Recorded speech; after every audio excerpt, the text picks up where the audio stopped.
Good morning genius students of 7th class. हमने history का first chapter कुछ read किया था, मेडिएवल इंडिया, मध्यकालीन Bharat.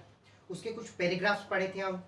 Periods of history, major changes during the medieval period, new kingdoms emerged, many names of India. यहाँ तक हमने कुछ पैराग्राफ्स पढ़ लिए थे, रीड कर लिए थे और आपने समझे भी थे।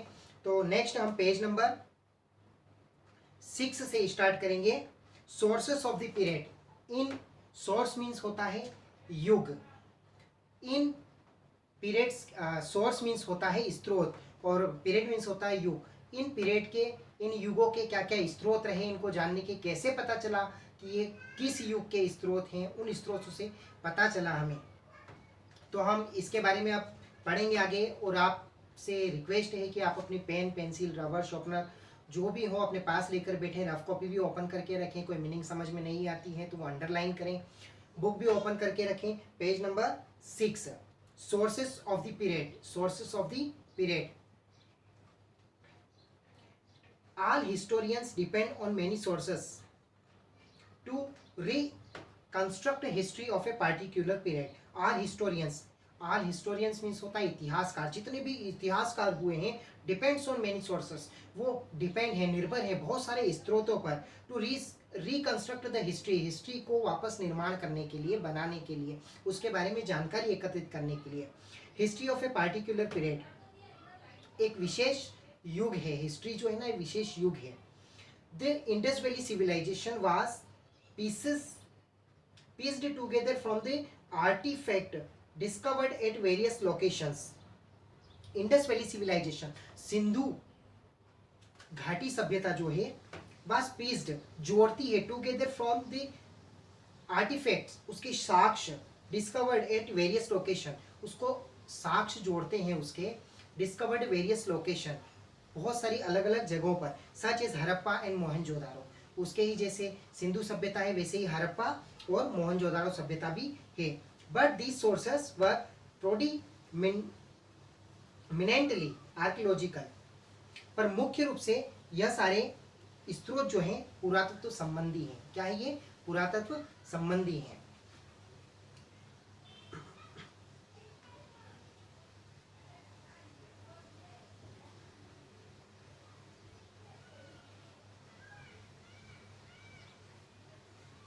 अब हम पढ़ेंगे लिटरेरी सोर्सेस।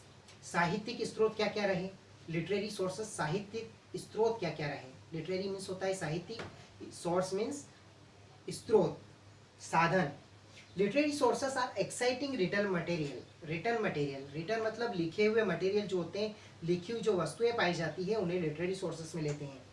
जैसे राज तरंगिणी, रिटन बाय कल्हाना। राज तरंगिणी जो लिखी थी वो कल्हाना ने लिखी थी। Is considered as a major historical work. उसमें निश्चित रूप से थोड़ा सा बताया गया है कि किस तरह उसमें हिस्टोरिकल वर्क किया गया है, ऐतिहासिक काम किया गया है ऑफ द मेडिवल पीरियड में, मध्यकालीन युग में। It gives a dynastic chronicles of the kings of Kashmir. Most literary sources are called chronicles. जो मोस्ट, मुख्य रूप से जो लिटरेरी सोर्सेस हैं वो हैं including records and archives. Autobiographies. Autobiographies means होता है आत्मकथा। जैसे कि मैं अपने बारे में अगर मैं खुद लिखूंगा तो आत्मकथा कहलाती है। बायोग्राफीज होती है जीवनी, मतलब कि अगर किसी और के जीवन पर मैं लिखूंगा तो वो होती है biography. And travelogue and religious literatures. Travelogue means होता है यात्रा वृतांत। मैं कहीं जा रहा हूँ और उस यात्रा का जो पूरा सार होता है वो होता है ट्रेवलॉग, यात्रा वृतांत। एंड रिलीजियस लिटरेचर, और धार्मिक साहित्य, इनके बारे में हम अब आगे पढ़ेंगे। तो सबसे पहले हम जो लिटरेरी सोर्सेस के बारे में पढ़ेंगे वो पढ़ेंगे autobiography and biographies, page number 7। Page number 7, autobiographies and biographies. हम इसमें इम्पोर्टेंट जो आईएमपी है, महत्वपूर्ण है, जो इंसेशियल है हमारे लिए जानना, वो पैराग्राफ्स पढ़ रहे हैं। क्लियर? तो इस बात का आप ध्यान रखें। Page number 7, autobiography and biographies. Autobiography means आत्मकथा, जो सिर्फ मैं खुद के लिए लिखूंगा वो आत्मकथा। बायोग्राफीज मतलब किस कोई और मेरे लिए लिखेगा वो जीवनी, biographies. A life history of a person. Written by himself, जब व्यक्ति अपने इतिहास के बारे में खुद लिखता है, is known is an autobiography, तो उसे क्या कहते हैं, आत्मकथा कहते हैं। Many rulers of this period, इस पीरियड के मेडिवल पीरियड के बहुत सारे रूलर हैं जिन्होंने यह लिखी है autobiographies which are a great source of information. Autobiographies, आत्मकथा जो है इंफॉर्मेशन का बेस्ट साधन है। One such autobiography is the Baburnama, ऐसे ही एक आत्मकथा है बाबरनामा। किसने लिखी है? बाबर ने लिखी है। Which document his observation of the landscape of the country and his experience, इसमें बताया गया है कि किस तरह उसके जीवन काल को ऑब्जर्व किया गया है, and landscape of the country and his experience, और उसके अनुभव को बताया गया है एज ए रूलर, के शासन का एक क्या अनुभव होता है। फुतूहत आई फिरोजी शाही बाय फिरोज शाह तुगलक, फुतूहत आई फिरोज शाही बाय फिरोज शाह तुगलक ने लिखी है। एंड तुजुक आई जहांगीरी जो है वो जहांगीर ने लिखी है। आर अदर इंपॉर्टेंट एग्जाम्पल, ये सब आत्मकथाएं थी जो खुद ने, उसी व्यक्ति ने अपने जीवन पर लिखी। A life history of a person written by someone else, और ऐसे ही किसी व्यक्ति के जीवन के बारे में लिखना कोई और शख्स लिखता है, समवन एल्स कोई और लिखता है। Such as a scholar, scholar means होता है ज्ञाता, कोई ज्ञाता लिखता है। आर ए क्लोज फ्रेंड, या उसका कोई मित्र लिखता है।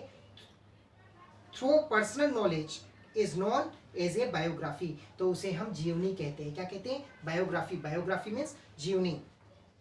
सम ऑफ द इंपॉर्टेंट बायोग्राफीज, उसमें से बहुत सारी कुछ बायोग्राफीज है, महत्वपूर्ण बायोग्राफी से जीवनी है of the period, medieval period में इंक्लूड, जैसे कि Prithviraj Raso and Humayun Nama. Prithviraj Raso describe the life and times of Prithviraj Chauhan. Prithviraj Raso जो है, पृथ्वीराज चौहान की जीवनी लिखी गई है, पृथ्वीराज चौहान की जीवनी लिखी गई है। इट वॉज रिटन बाय चंद्र बरदाई, और इसे लिखा किसने है? चंद्र बरदाई ने। किसने लिखा है? चंद्र बरदाई ने लिखा है। Who was Chauhans close friend, और वह जो चंद्र बरदाई जो था वह पृथ्वीराज चौहान का बहुत अच्छा मित्र था। As well as court poet, और वो एक कवि भी थे। वाइल हुमायूं नामा बाय गुलबदन बेगम, हुमायूं नामा जो लिखा वो गुलबदन बेगम ने लिखा है। Fills in a lot of gaps concerning the brief reign of Humayun, Humayun के शासनकाल का वर्णन, उसमें विषय का, कंसर्निंग मतलब विषय का वर्णन किया गया है। क्लियर? तो हमने लिटरेरी सोर्सेस के बारे में पढ़ा, ऑटोबायोग्राफीज एंड बायोग्राफीज के बारे में पढ़ा। अब हम पढ़ेंगे ट्रेवलॉग्स। ट्रेवलॉग्स मीन्स होता है यात्रा वृत्तांत, कि मैंने अगर यहाँ से यात्रा शुरू करी और कहाँ मैं खत्म करूँगा, तो ये सारा यात्रा की जो कहानी होगी, इसे ट्रेवलॉग्स कहते हैं। क्या कहते हैं इसे? ट्रेवलॉग्स, यात्रा वृत्तांत। अब इसके बारे में पढ़ेंगे। लाइक द एंशिएंट पीरियड, प्राचीन युग के समय से ही, द मेडिवल पीरियड आल्सो सा many foreign explorer, medieval period में भी, मध्यकालीन युग में भी बहुत सारे फॉरेन एक्सप्लोरर, फॉरेन मतलब कि विदेशी, एक्सप्लोरर मतलब खोजकर्ता जो है वो इंडिया आए। Scholar travelling from distance land to India, बहुत सारे दूर दूर से इंडिया आए, खोज के लिए ट्रेवलिंग की उन्होंने। Due to prevailing Islamic nature and influence of the period, उन्होंने यहाँ पर इस्लामिक नेचर, मुस्लिम संस्कृति को भी दर्शाया। Influence of the period, many Persian travellers come to India, बहुत सारे पर्सियन यात्री भी इंडिया आए। एंड मेंटेन्ड रिकॉर्ड, और उन्होंने बहुत सारे रिकॉर्ड्स जो है अपने आप में संभाल के रखे। ऑफ देयर एक्सपीरियंसेस, उन्होंने अपने अनुभव लिया।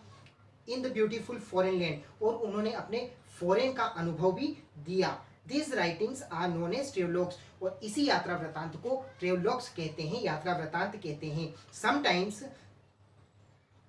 समटाइम्स कुछ समय, this travellers were also royal guest, यह जो ट्रेवलर्स हैं, यात्री है, आल्सो ट्रेवल रॉयल गेस्ट, ये मतलब राज दरबार के मेहमान रहे। And the court and palaces, और इनको यहाँ पर राज दरबार में भी ठहराया गया, और शाही पैलेस में भी इनको ठहराया गया। तो ये था हमारा आज का इतना ही रहेगा आपके लिए। इसमें हमने पढ़ा लिटरेरी सोर्सेस। लिटरेरी सोर्सेस क्या क्या होते हैं? ऑटोबायोग्राफीज आत्मकथा, बायोग्राफीज जीवनी, और ट्रेवलॉग्स यात्रा वृतांत। यात्रा वृतांत एक पेज नंबर 8 पर आ जाऊं। यहाँ पर हम पढ़ेंगे रिलीजियस लिटरेचर, मतलब कि धार्मिक साहित्य। ये भी पैराग्राफ एक छोटा ही है तो इसको भी हम फिनिश कर लेते हैं साथ में। भक्ति and Sufi movement gained popularity during this period. भक्ति और सूफी जो आंदोलन थे उन्होंने बहुत ज़्यादा पॉपुलरिटी, मतलब कि उन्होंने बहुत लोकप्रिय हुए इस मध्यकालीन युग में। Combining the core concept of both Hinduism and Islam, खास करके हिंदू और मुस्लिमों को जोड़ना। इस कॉन्सेप्ट का यह कॉन्सेप्ट था, मूल कॉन्सेप्ट था कि हिंदू और मुस्लिमों को जोड़ना। The propagated the idea of universal brotherhood. इस प्रोपागेट मतलब होता है प्रसारित करना, आइडिया यूनिवर्सल ब्रदरहुड, विश्वव्यापी भाईचारे को, एंड इक्वलिटी ऑफ मैनकाइंड, और व्यक्ति के समानता को। लोकल डायलेक्ट, स्थानीय भाषा में, एंड लैंग्वेज में, स्थानीय भाषा और लैंग्वेज में। Mirabai and Sant Kabir were two of the greatest saint of this movement. Religious literature, bhakti और सूफी मूवमेंट्स के दो व्यक्ति जो हैं बहुत महान रहे हैं। कौन? Mirabai and Sant Kabir. Their poetry and songs, इनकी जो कविताएं थी और गीत थे, आर ए रिफ्लेक्शन, वो भावना उत्पन्न करते थे of the times they lived in. जब तक ये जिए तब तक लोगों को प्रसार प्रचार करते रहे। तो आज के लिए हमारा इतना ही रहेगा, और इसके बाद मैं आपको बता देता हूँ कि आज का आपका क्या क्वेश्चन आंसर का वर्क रहेगा। 7th क्लास बोर्ड पे देखिए, क्वेश्चन नंबर 1 में आपको आज SST में भी दे रहा हूँ, तो आपको ध्यान रखना है कि कौन सा क्वेश्चन आपको करना है। Which period is known as the medieval period in India. Question number 1, which period is known as the medieval period in India. कौन सा पीरियड जो था वो मेडिवल पीरियड, मध्यकालीन युग के नाम से जाना जाता है। Question number 2, to which movement do Mirabai and Sant Kabir belong. कौन से आंदोलन से मीराबाई और संत कबीर जुड़े हुए थे, बिलोंग करते थे। तो ये दोनों क्वेश्चन हैं। आपको 3 टाइम्स इसके आंसर लिखने हैं, 3 टाइम्स करने हैं। आपको कितने टाइम करने? 3 टाइम्स करने हैं। तो आज के लिए आपका इतना ही रहेगा। Thank you very much. आप बने रहें, हम इसी लेसन को आगे और बनाए रखेंगे कल के लिए। Thank you very much. All the best.